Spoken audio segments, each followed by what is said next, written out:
কৰিছে হাগ্ৰামা মহিলাই স্বয়ং নিজে কৈছে তেওঁ এই কথাটো কিমান হাগ্ৰামা মহিলাৰে ক'ৰ পৰা চ'ৰ্চটো পাই পেলাই কৈ থাকে তেওঁক ক'বলৈ দিয়ক মই উত্তৰ দি থাকিব নোৱাৰিম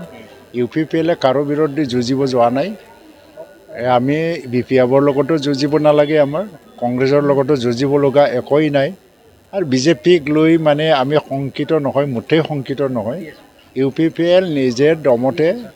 নিৰ্বাচন খেলিব আৰু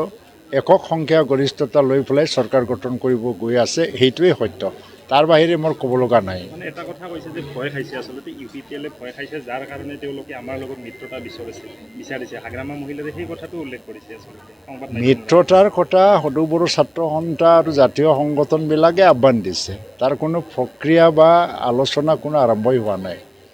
আৰু আমি ভয় কৰা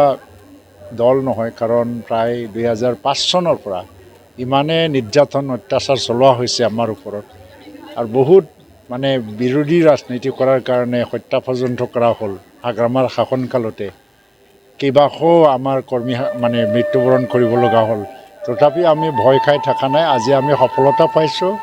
এই সফলতাৰ জাৰ্ণিটো নিৰন্তৰ জাৰ্ণি বহুত বছৰলৈকে চলিব আগন্তুক 10 বছৰত UPPLৰে ৰাজত্ব চলিব এতিয়াও শান্তি আনিব পৰা নাই বুলি কৈছে UPPL